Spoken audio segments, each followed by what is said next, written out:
Hello friends. അങ്ങനെ C S കെയുടെ കാര്യം ഏകദേശം ഒരു തീരുമാനത്തിലെത്തി. ജെനുവിൻലി നോക്കുവാണെങ്കിൽ സാധാരണ ഒരു ടീമിനെ നമ്മൾ വഴി പറയുമെങ്കിൽ പരാജയത്തിന് ഇത്തവണ പരാജയത്തിന് ഏക ഒരു പേര് മാത്രമേ ഉള്ളൂ. അത് മറ്റാരുമല്ല, ഋതുരാജ് ഗെയ്ക്വാദ് തന്നെ. അതിന് പ്രത്യേകിച്ച് റീസൺ ഒന്നും പറയേണ്ട കേസില്ല. കളി കണ്ടവർക്കും എല്ലാവർക്കും മനസ്സിലായ കാര്യത്തിലൊന്നാണ് ഋതുരാജ് ഗെയ്ക്വാദിന്റെ ഇന്നിങ്സും ക്യാപ്റ്റൻസി. ഓക്കെ, ഇതിനകത്ത് വേറൊരു കാര്യം, ആക്ച്വലി ഋതുരാജ് ഗെയ്ക്വാദ് പേഴ്സണലി എനിക്ക് ഇഷ്ടമുള്ള ബാറ്ററാണ്. കാരണം അദ്ദേഹത്തെ ഇഷ്ടപ്പെടാത്ത അങ്ങനെ ആൾക്കാർ റയറാണ്. ഇപ്പൊ കഴിഞ്ഞ സീസൺ നോക്കുവാണെങ്കിലും ബാറ്റിംഗ് ക്വാളിറ്റി വെച്ച് നോക്കുമ്പോൾ പുള്ളിയുടെ ക്വാളിറ്റിക്ക് വേറെ പ്രശ്നമൊന്നുമില്ല. As A batter he got an excellent quality in batting. അതിന് പ്രത്യേകിച്ച് യാതൊരു മാറ്റവും ഇല്ല അദ്ദേഹത്തിന്റെ ബാറ്റിംഗ് ക്വാളിറ്റി. പിന്നെ എന്തിനാണ് ഇങ്ങനെ ഒരു സീസൺ അദ്ദേഹത്തിന് എന്തുകൊണ്ടാണ് വന്നത് എന്നുള്ളതാണ് ഏറ്റവും രസകരമായ കാര്യം. അതിന് റീസൺ സ്റ്റീഫൻ ഫ്ലെമിംഗ് എന്ന് പറഞ്ഞ റീസൺ അതെ, ഞങ്ങൾ ഓരോരുത്തർക്കും ഓരോ വ്യക്തമായ റോള് കൊടുത്തിട്ടുണ്ട്, അതുകൊണ്ടാണെന്ന് പറഞ്ഞു. എന്ത് റോളാണ് നിങ്ങൾ ഉദ്ദേശിക്കുന്നത്? പന്ത് വേസ്റ്റ് ചെയ്യുന്നതാണ് സ്റ്റെബിലൈസിങ് ഓഫ് ദി ഇന്നിങ്സ് എന്ന് പറയും? ഒരിക്കലും അല്ല. 21 ബോൾ കളിച്ചിട്ട് 15 റൺ എടുക്കുന്ന അദ്ദേഹം 11 ഓവർ വരെ ബാറ്റ് ചെയ്യുന്നു. എനിക്ക് തോന്നുന്നത് ഫസ്റ്റ് റെക്കോർഡാന്ന് തോന്നുന്നു ഒരു ബൗണ്ടറി ഇല്ലാത്ത ഒരു ഓപ്പണിംഗ് ബാറ്റർ. പവർ പ്ലേയിൽ ഒരു ബൗണ്ടറി ഇല്ലാത്ത, ഇത്രയും ലോങ് ടേം നിന്നിട്ട് കളിച്ചിട്ട് ഒരു ബൗണ്ടറി പോലും ഇല്ലാത്ത ബാറ്റർ. ശരിക്കും അത് ഒരു വല്ലാത്തൊരു നെഗറ്റീവ് തന്നെയാണ്. നിങ്ങളൊരു സ്റ്റെബിലൈസിങ് ഇന്നിങ്സ് കളിക്കുവാണെന്ന് ഇരിക്കട്ടെ, ഇതിപ്പോ ഈ ഒരു ഇന്നിങ്സ് നോക്കുകയാണെങ്കിൽ ഒരു ODI വെച്ച് നോക്കുവാണെങ്കിൽ 80 to 70, 80 ആണ് ഒരു സ്റ്റെബിലൈസറിനെ സംബന്ധിച്ചിടത്തോളം ഉള്ള പുള്ളിയുടെ ഇന്നിങ്സ്. എന്നാൽ അതേ സമയത്ത് ഒരു T20 ബാറ്ററെ നമ്മൾ നോക്കുവാണെങ്കിൽ ഇന്നിങ്സ് സ്റ്റെബിലൈസ് ചെയ്യാന്ന് വെച്ചാൽ തീർച്ചയായിട്ടും 110, 120 സ്ട്രൈക്ക് റേറ്റ് തന്നെ വേണ്ടി വരും. അതിൽ യാതൊരു മാറ്റവും ഇല്ല. 120 സ്ട്രൈക്ക് റേറ്റിൽ മിനിമം കളിച്ചാൽ മാത്രമേ അതൊരു സ്റ്റെബിലൈസ്ഡ് ഇന്നിങ്സ് T20 പറയാൻ പറ്റത്തുള്ളൂ. കാരണം നമുക്ക് ഓരോ ബോളും വിലപ്പെട്ടതാണ്. മാത്രമല്ല, ഇങ്ങനെ ഒരു ഇന്നിങ്സ് കളിക്കുമ്പോൾ പ്രത്യേകിച്ച് ശ്രദ്ധിക്കേണ്ട കാര്യം, നിങ്ങളുടെ സ്ട്രൈക്ക് റൊട്ടേറ്റഡ് ആയിക്കൊണ്ടിരിക്കണം, നോൺ സ്ട്രൈക്ക് എൻഡിൽ പ്രഷർ വരാൻ പാടില്ല, അങ്ങനെ ഒരുപാട് കാര്യങ്ങളുണ്ട്. അത് തന്നെ ഈ വിരാട് കോഹ്ലിയും വ്യത്യസ്തനാക്കുന്നത്. വിരാട് കോഹ്ലി ചിലപ്പോൾ സ്റ്റെബിലൈസ്ഡ് ഇന്നിങ്സ് കളിക്കാറുണ്ട് ചേസ് ചെയ്യുന്ന സമയത്ത്. ഓക്കെ, അവർക്ക് ഫ്രീ ഹിറ്റേഴ്സിന്റെ ഒരു ബാക്കപ്പ് തന്നെ ഉണ്ടെങ്കിൽ തന്നെയും അവർക്ക് നിരന്തരമായി സ്ട്രൈക്ക് കിട്ടുന്നുണ്ടോ എന്നും ഉറപ്പ് വരുത്തുന്ന ഒരു ബാറ്റർ കൂടിയാണ് വിരാട് കോഹ്ലി. ഇവിടെ അങ്ങനെയൊന്നും ഇല്ല. ഈ ഈ ഈ ഈ ഋതുരാജിന്റെ ഇങ്ങനെ ഒരു ഇന്നിങ്സിന്റെ പ്രശ്നം ഒരേ ഒരു കൊണ്ടാണ് ഈ സഞ്ജു ഓൾറെഡി പ്രഷറിലാണ്. സഞ്ജു ഓൾറെഡി ഇന്ന് ഔട്ടായ വിക്കറ്റ് നോക്കുകയാണെങ്കിൽ it's a good ball actually. General it's a fine delivery. കാരണം ഓസം ചാനലിൽ കുത്തിയിട്ട് എനിക്ക് തോന്നുന്നത് ഇറ്റ്സ് ചെറിയൊരു, I think there is a small deviation off സൈഡിലുണ്ട്. പെട്ടെന്ന് നേക്കഡ് ആയി കൊണ്ട് നമുക്ക് കാണുന്നില്ല എങ്കിൽ കൂടെ തന്നെ ചെറിയൊരു സ്വിങ് വെളിയിലേക്ക് ആ ബോളിന് വരുന്നുണ്ട്. ആ ചെറിയൊരു വേരിയേഷനാണ് അവിടെ ഒരു നിക്കിന് കാരണമായി തീർന്നത്. ആ ബോള് അങ്ങനെ ഒരു കവർ ഡ്രൈവ് ചെയ്യാൻ സഞ്ജുവിനെ പ്രേരിപ്പിച്ച ഘടം ഓഫ് സൈഡ് അപ്പുറത്ത് നിൽക്കുന്ന ആളെ ആ ഒരു ഇന്റന്റ് കാണിക്കാത്തത് കൊണ്ടാണ്.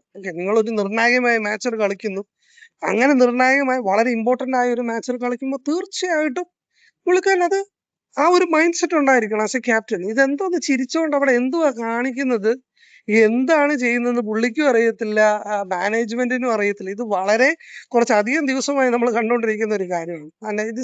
ഇന്ന് അതൊരു പരാജയത്തിന് വലിയ കാരണമായി പോയി. As a captain Akhil Hussain എന്തുകൊണ്ട്, നിങ്ങളുടെ ഒരു ലീഡ് സ്പിന്നറാണ്, നിങ്ങളുടെ ഒരു മെയിൻ സ്പിന്നർ ആണെങ്കിൽ അഖിൽ ഹുസൈൻ എന്തുകൊണ്ട് ഒരു ഓവർ കൊടുത്തില്ല ആ സമയത്ത്? കാരണം 21 റൺസ് എന്ന് പറയുമ്പോൾ അത് ഇമ്പോർട്ടന്റ് ആയ 3 ഓവർ 21 റൺ വഴങ്ങിയ ഒരു ബോളറാണ് അഖിൽ ഹുസൈൻ. അപ്പൊ അങ്ങനെയെങ്കിൽ ആ ഒരു ബോളർക്ക് നിങ്ങൾ എന്തുകൊണ്ട് എക്സ്ട്രാ ഒരു ഓവർ കൊടുത്തില്ല എന്ന് പറയുന്നത് ഇറ്റ്സ് ഓൾസോ പെയിൻഫുൾ. അങ്ങനെ ഒരുപാട് കാര്യങ്ങൾ ഇന്ന് ഋതുരാജ് ഗെയ്ക്വാദ് അറ്റ്ലീസ്റ്റ് ഒരു 10 to 15 റൺസ് ബോൾ വേസ്റ്റ് ചെയ്യാതെ എക്സ്ട്രാ എടുത്തിരുന്നെങ്കിൽ, അല്ലെങ്കിൽ എടുത്തിരുന്ന 21 റൺ എന്ന് പറയുന്ന ഒരു 12 ബോളിലായിരുന്നില്ല അത് ഉണ്ടാക്കിയ ഡിഫറൻസ് അധികമായി മാറിയേനെ.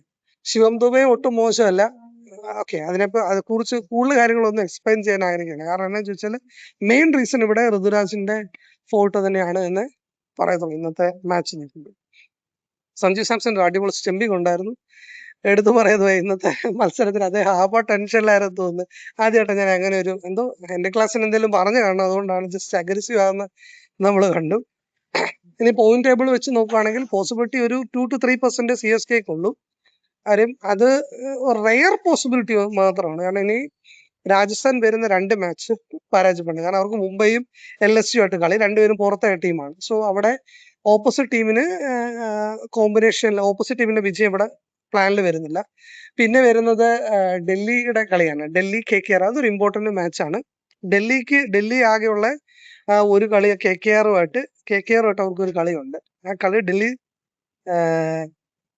പരാജയപ്പെടേണ്ട അത്യാവശ്യമായ ഒരു കേസായിട്ട് നിൽക്കുന്നു. ഓക്കെ, KKR ജയിക്കണം. KKR പക്ഷെ മുമ്പേ ആയിട്ടുള്ള കളി തോക്കുകയും ചെയ്യണം. അങ്ങനെയാണെങ്കിൽ മാത്രമേ ഉള്ളൂ ഇനി CSKക്ക് ചാൻസ് ഉള്ളൂ. അങ്ങനെയാണെങ്കിൽ CSK GT ആയിട്ട് ജയിച്ചാൽ 14 പോയിന്റോടെ കയറാം.